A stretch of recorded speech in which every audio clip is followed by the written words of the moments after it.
In our headlines on this Tuesday afternoon, January 17th.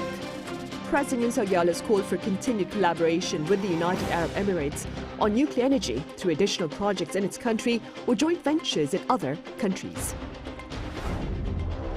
Over in Switzerland, the 2023 World Economic Forum kicks off in the town of Davos for a 5-day run under the theme of cooperation in a fragmented world. And here in Korea, health authorities and pundits are holding their first round of talks to decide on the fate of indoor mask requirements as COVID-19 tallies retreat. As mentioned ahead, President Yoon Suk-yeol has shared hopes for expanded efforts with his Emirati counterpart on the nuclear energy front and related joint advances into third countries. The remarks come amid a trip to the Baraka nuclear power plant back on Monday. Our senior top office correspondent Moon Gon-young reports. The Baraka nuclear power plant in Abu Dhabi's far western desert near Saudi Arabia is touted as a monumental symbol of South Korea and the UAE's special strategic partnership. South Korean President Yoon Suk-yeol arrived at the site Monday afternoon, greeted by his Emirati counterpart Sheikh Mohammed bin Zayed Al Nahyan. Together with Lee Jae-young of Samsung Group, Chung Wi-sun of Hyundai Motor Group, and the UAE Deputy Prime Minister Sheikh Mansour, the two leaders witnessed the completion of Unit 3 and the progress made on Unit 4 of the 4 reactors made by South Korea. Highlighting its enormous significance in the two countries' nuclear power cooperation, Mr. Yoon called for greater collaboration. President Yoon highlighted that now is the time for the two countries to further our partnership to greater heights in delivering additional cooperation in the UAE and in making headway into third country nuclear markets together. Now, this would include cooperation in nuclear fuel and small reactors, and joint advances currently with the UK market in sight. Mindful of the previous administration's attempt to move South Korea away from nuclear power. It's true that it's been difficult for South Korea-UAE relations to make visible progress in the last 5 years due to Seoul's nuclear phase-out policy. Yoon's office made sure to underline this administration's commitment to nuclear power as it works to finish the first nuclear power plant in the Arabian Peninsula. To that end, Presidents Yoon and Sheikh Mohammed also adopted a joint declaration on climate action, underscoring their collective commitment to confronting climate change. 청정 에너지 협력까지 더해지면 양국의 에너지 안보 강화는 물론 글로벌 에너지 시장의 안정성 제고에도 기여할 것입니다. Observers say President Yoon's embrace of nuclear power provides a guarantee of sorts that South Korea remains invested in servicing the Baraka plant and in line for lucrative maintenance contracts and future projects with the UAE. Moon Gon-young, Arirang News. And in related news, intentions to enhance strategic and technical collaboration in the energy sector were also penned in a joint statement released on Monday following summit talks between the presidents of Korea and the Emirates the day prior. My colleague Kim Do-yeon files this report from Abu Dhabi. South Korea and the UAE have issued a joint statement articulating the agreements made by Presidents Yoon Suk-yeol and Sheikh Mohammed bin Zayed Al Nahyan during their bilateral summit on Sunday, where the two decided to further develop their special strategic partnership. The statement released on Monday shows the two leaders' agreement to strengthen cooperation in 4 key areas, namely conventional and clean energy, including the peaceful use of nuclear energy, economy, investment, and defense technology, and expanding further to space development, emerging industries, and culture. Also reaffirmed in the statement are their shared goal of the complete denuclearization of North Korea and promoting peace in the Middle East. The presidential office explained that this also further solidifies the $30 billion investment already announced by the UAE. Such decision to invest in South Korea has been specified not in an MOU, but in the joint declaration. This clearly confirms the UAE's trust in South Korea's economy. President Yoon, as he took center stage at the South Korea-UAE Business Forum, also expressed his hopes for a new phase in the bilateral ties. 유해의 투자와 한국의 첨단 산업 역량이 시너지를 이루어서 세계 시장에서 많은 성과가 창출되기를 기대합니다. 그리고 해내야 합니다. Also at the forum, 24 more MOUs were announced, among them 6 for the energy sector and others including industries such as the metaverse. And that brings the total number of MOUs signed during the state visit to 48. While he emphasized that the main focus of this trip is searching for solutions to the current economic challenges, he gave the credit where it was due as he dined with business leaders traveling with him. 특히 모하메드 대통령께서 한국에 300억 불 투자를 결정하면서 어떤 상황에서도 약속을 지키는 대한민국, 어떤 어려움이 있어도 계약을 이행하는 한국 기업을 언급했습니다. 이는 경제인 여러분들께서 일궈낸 성과라고 생각합니다. His sales diplomacy isn't done yet, as he will attend the Dubai Future Forum to wrap up his state visit to UAE. Then he will head to Switzerland for the Davos Forum before heading home. Kim Do-yeon, Arirang News, Abu Dhabi. Right, as my colleague Kim Do-yeon just reported, the Swiss town of Davos is hosting the annual World Economic Forum, which kicked off on Monday. Our Lee Seung-jae has details. The 2023 World Economic Forum, widely known as the Davos Forum, returned in full form after 3 years of disruption caused by the COVID-19 pandemic. Under the theme of cooperation in a fragmented world, the forum will run for 5 days, with some 2,700 political and business leaders from all around the world in attendance. This year, participants hope to restore international cooperation in a situation where countries' own national interests are being prioritized due to the pandemic and war in Ukraine. Prior to the start of the forum, its organizers presented the results of a survey containing economic prospects for 2023. An in-depth interview of 50 economists from around the world showed that 2/3 of them said they expect the global economy to enter a recession this year. Global inflation is also expected to continue. On the first day of the forum, demonstrations by civic groups around the world against the Davos Forum also began. This includes scores of climate activists who gathered in the Swiss town to protest against the role of big oil companies at the World Economic Forum, demanding stronger action to tackle the climate crisis.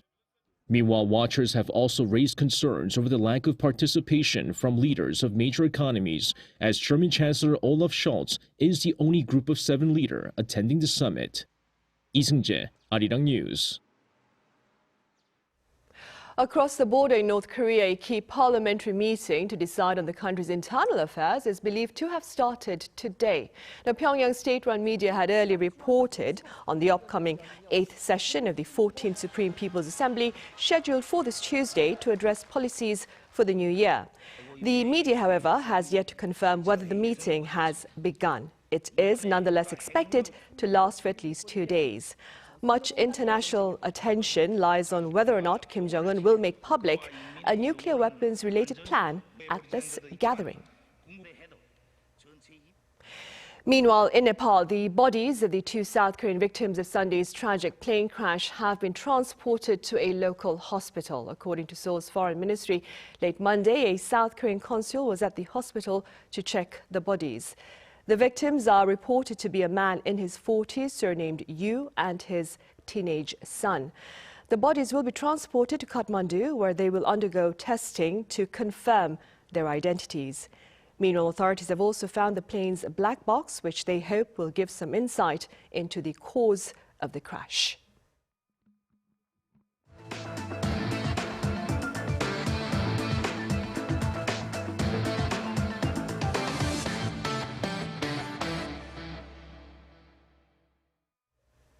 Health authorities here and related pundits are holding their first round of talks on this Tuesday to decide on the fate of indoor mask requirements ahead of the Lunar New Year holiday that begins this weekend. Our Shin Se-byuk has the latest.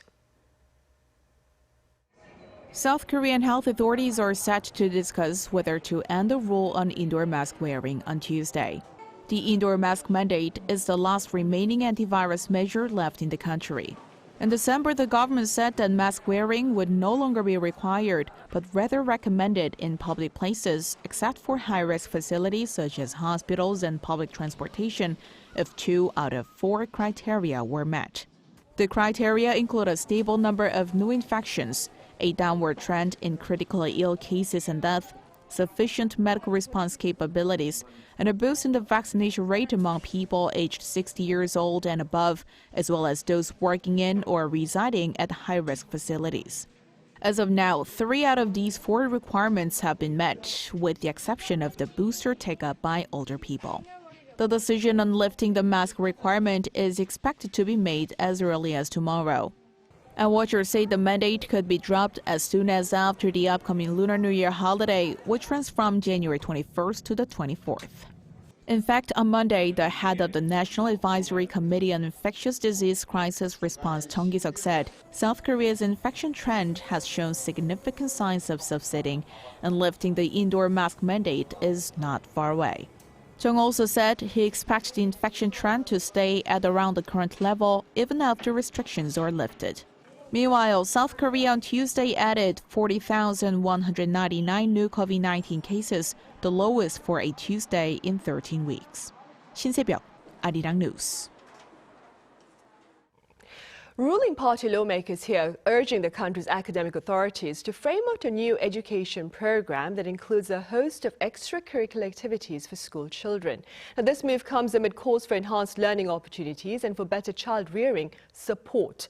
Our National Assembly correspondent Han Sung-woo explains.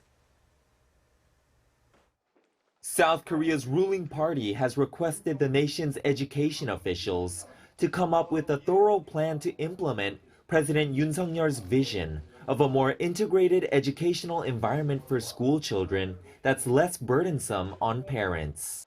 The reforms being pushed include merging preschool daycare education with kindergarten and installing so-called Dilbom after-school programs designed to keep elementary school kids under care and learning until 8 p.m.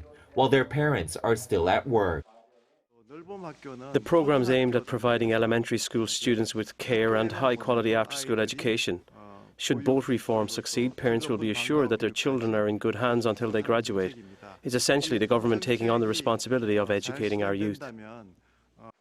Right after discussions with the Ministry of Education at the National Assembly on Monday, the head of the policy committee of the People Power Party, Sung Il-jong, told reporters that the Yoon administration's also looking forward to the project raising the country's extremely low birth rate. We asked the ministry to direct the policy towards also resolving South Korea's low birth rate and the issue of careers interrupted by childcare obligations. The Education Ministry is planning to launch a pilot version of the program at about 200 elementary schools in 4 regions this year, before going nationwide by 2025. As part of it, a variety of after-school activities, including sports, music, art, and even artificial intelligence software taught by professionals, will be offered. Han Sung-woo, Arirang News. In other news, 170 trillion Korean won is currently in circulation. That's about $137 billion. According to the Bank of Korea on this Tuesday, the amount of money in circulation has risen 4% this year, the lowest in 18 years. A robust currency flow in the markets usually signals a healthy growing economy, but a slow flow in circulating currency could be concerning, as the last time South Korea saw a rise of below 5% was during the 2008 global financial crisis. Pundits, meanwhile, are linking the latest finding to lower appetite for cash in light of the high interest rates. On the cultural front, a renowned Korean photographer is back with an exhibition that showcases the faces of Korea's middle-aged women and their ambivalent younger counterparts. Arirang's Kim Jung-sil was there. Visitors to Art Seonje Center in downtown Seoul are greeted by the faces of middle-aged Korean women. In the Korean language, a woman of about this age will often be addressed as ajumma. Historically, the term is neutral, but it can cause offense because of the assumptions it makes and the pejorative way in which it's often used. Oh Hyung-gun made portraits of hundreds of ajumas in the late 90s, a time when their lives of sacrifice and hard work were not recognized by society. He wanted to take their pictures because in many of their faces he saw solitude and loneliness. Now 17 years later, Oh's pictures are more widely accepted as art and have made ajumas more visible as people. This time, along with the ajumas, he's displaying pictures of young people too. On the third floor is a collection called Left Face, and the subjects of the photos are in their 20s and 30s. I asked him why he chose to take pictures of millennials and Generation Z. The key word while working on this project was ambivalent. I think the anxiety of the younger generation these days has more to do with ambivalence than in past generations, so I tried to capture that. Oh said these days the lines are blurred between young men and women, and it's hard to tell if someone is a banker, a student, or a tattoo artist. The younger generation, he said, are hard to define, and that's what's special about them. And indeed, visitors to his exhibition include many young people around the age of his subjects. I think self-identity is one of the most important concepts in contemporary art. Younger people, as they wander around trying to find out who they are, shouldn't be anxious. They can be free while in search of themselves, and I think this exhibition suggests that, and it's a positive thing. The exhibition Left Face runs until January 29th here at Art Sunje Center in Jongno, Central Seoul. Kim Jung-sil, Arirang News. Meanwhile, artificial intelligence is looking to permit an affordable upgrade of ordinary security cameras to allow for vehicle license plate recognition. Our Ian Jin has more. On the large screen of the control center, shortly after a black vehicle is seen, a warning message pops up, marking it a wanted vehicle. The vehicle's travel route is tracked in real time as police cars are dispatched, successfully blocking the wanted vehicle shortly after. In its demonstration stage here in Chungcheongnam-do Province, incorporating artificial intelligence technology into general CCTVs allows the system to first recognize a wanted vehicle plate number, then continue tracking the vehicle. In Chungcheongnam-do Province alone, there are some 26,000 CCTVs, but only 5%, or roughly 1,300, are able to detect vehicle plate numbers. The remaining 95% of the security cameras require control center staff to manually look out for wanted vehicles.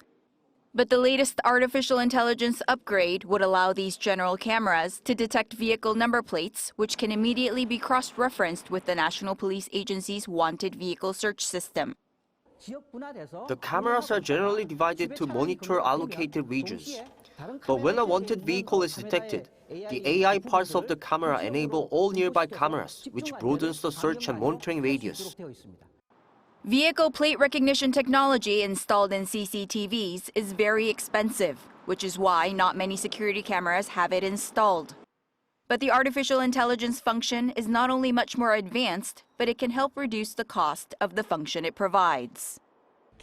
Vehicle plate number detecting cameras cost between $6,000 to over $7,000, but general cameras are 1/10 the cost. Chungcheongnam-do Province is looking to spread the use of this AI technology to other regions, all the while expanding the search for tax delinquent vehicles, vehicles that are heavy polluters, as well as unregistered vehicles. 이은진, 아리랑 뉴스.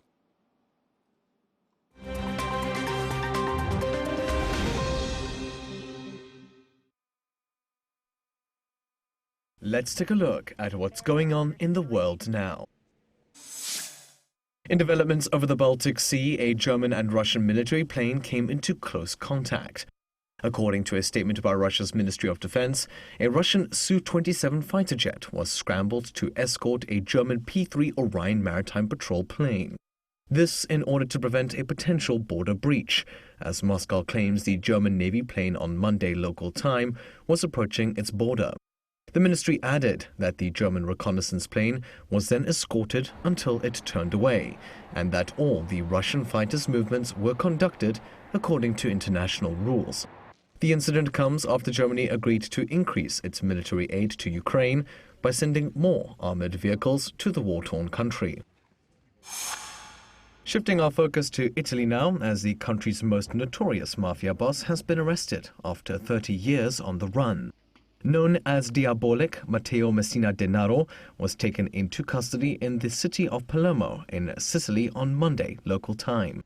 Denaro was one of the heads of the Cosa Nostra family and was both Italy's and Europol's most wanted man. He had been a fugitive since 1993. Up until now, the 60-year-old has received several life sentences in absentia over several murders and bombings. Most notably, Denaro was convicted for fatal bombings in Milan, Florence and Rome, and 2 separate murders of anti-mafia prosecutors. Moving on to space-related news, as SpaceX has completed a secretive launch mission for the U.S. Space Force. Using a Falcon Heavy rocket, the launch from Kennedy Space Center in Florida was made Sunday evening local time. Though the finer details of the mission, dubbed USS-67, are unknown, the payload is a military communications satellite and 5 smaller payloads. The Continuous Broadcast Augmenting SATCOM-2 military satellite is set to enter geostationary orbit about 35,700 kilometers above Earth. Leaders for Space Force said the satellite will facilitate, quote, communications relay capabilities for senior leaders and commanders. Considering the sensitive nature of the mission, the majority of the live stream focused on the touchdown of the rocket's reusable booster. And finally, a German ski resort has been forced to cancel its legendary Kandahar World Cup downhill ski race. Located on Zugspitze Mountain above the Bavarian town of Garmisch-Partenkirchen, the event was scheduled to take place on January 28th and 29th. What would have been the 70th Kandahar World Cup had to be cancelled due to an unseasonable lack of snow, marked by temperatures well above the average for the time of year. This comes as Europe had seen its second warmest year on record in 2022, with unusually mild temperatures extending into 2023. Matthew Ashley, Arirang News.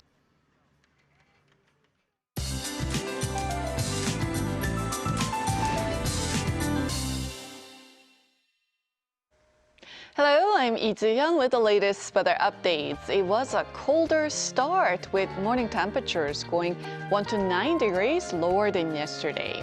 So cold wave alerts have been expanded to more parts of the country. But the cold snap will ease a bit for the next couple of days, hovering slightly above the norms in the afternoon. Then we need to brace some bitter cold temperatures for this Seollal holiday weekend. But back to today's forecast. Despite above freezing temperatures in Seoul, it will feel like it's sub-zero all day in central parts of the country. Southern provinces are seeing highs that are similar to yesterday, and air quality is normal to good nationwide. Meanwhile, brighter skies will get gray again heading towards the evening with light snow in the forecast overnight. Central regions will be seeing light snow of 1 centimeter overnight, and freezing temperatures could impact Wednesday's morning commute. With that in mind, here's a look at the weather conditions around the globe.